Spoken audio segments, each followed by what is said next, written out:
अस्सलामुअलैकुम वरहमतुल्लाहि वबरकातुहू। अल्हम्दुलिल्लाह આપણે સૂરે બકરાની આયત નંબર 48 સુધીની તફસીર જોઈ। હવે આજના એપિસોડમાં સૂરે બકરાની આયત નંબર 49 થી તફસીર શરૂ કરીએ છીએ ઇન્શાઅલ્લાહ। આજના એપિસોડનો ટોપિક છે ફિરૌન વાળાઓની બની ઇસ્રાઈલ પર સખત યાતનાઓ। तो शुरुआत करता पहला अपने दिल थी गुजारिश करिए छे कि अपनी चैनल ने किसी सब्सक्राइब न करी हो तो जरूर करी लो, शेर करो, लाइक करो, जज़ाकल्लाहु खैर। तो सौ प्रथम आयत नो तर्जुमो जोई लईए। आयत नंबर 49।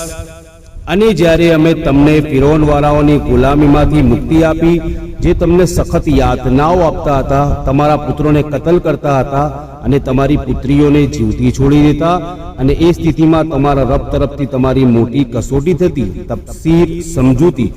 શબ્દ આલે ફિરૌન એટલે કે ફિરૌન વાળાથી આશય ફક્ત ફિરૌન અને તેના ખાનદાનના લોકો નહીં, પરંતુ ફિરૌનના તમામ અનુયાયીઓ છે।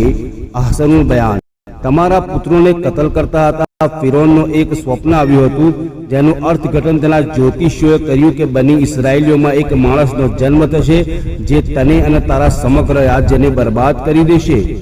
ફિરૌને વિચાર્યું કે તેનો ઉકેલ એ છે કે તેણે પોતાના રાજ્યમાં આદેશ આપ્યો કે બની ઇસ્રાયેલીઓમાં જે બાળકનો જન્મ થાય તો તેને મારી નાખવામાં આવે, અને જો બાળકીનો જન્મ થાય તો તેને જીવિત છોડીને પોતાની દાસી બનાવી લેવામાં આવે। પોતાની હુકુમત બચાવવા માટે તેની આ યોજના અંત્યત ક્રૂર હતી, પરંતુ અલ્લાહને જે મંજૂર હતું તે થયું, અને તે ફિરૌનના માથા પર ચડીને થયું। મૂસા અલૈહિસ્સલામનો જન્મ થયો, પછી અલ્લાહ તાલાએ ફિરૌનના મોઢા પર થપ્પડ મારીને મૂસા અલૈહિસ્સલામની પરવરિશ કરી। તેના આઈબી તેના જ ઘરે થઈ। વલ્લાહુ ગાલિબ અલૈકા અમરી વલાકિન અક્સરન નાસ લા યાકિલૂન। અલ્લાહ પોતાના ઈરાદા પર સંપૂર્ણ સામર્થ્ય ધરાવે છે, પરંતુ ઘણા લોકો અજાણ છે। સૂરે યુસુફ આયત નંબર 21। આયત નંબર 50। અને યાદ કરો તે સમય જ્યારે સમુદ્રને ફાડીને તમારા માટે રસ્તો બનાવ્યો, પછી તેમાંથી તમને સલામતીથી પસાર કરાવી દીધા, પછી ત્યાં જ તમારી આંખો સામે ફિરૌન વાળાને ડૂબાડી દીધા। તફસીર સમજૂતી।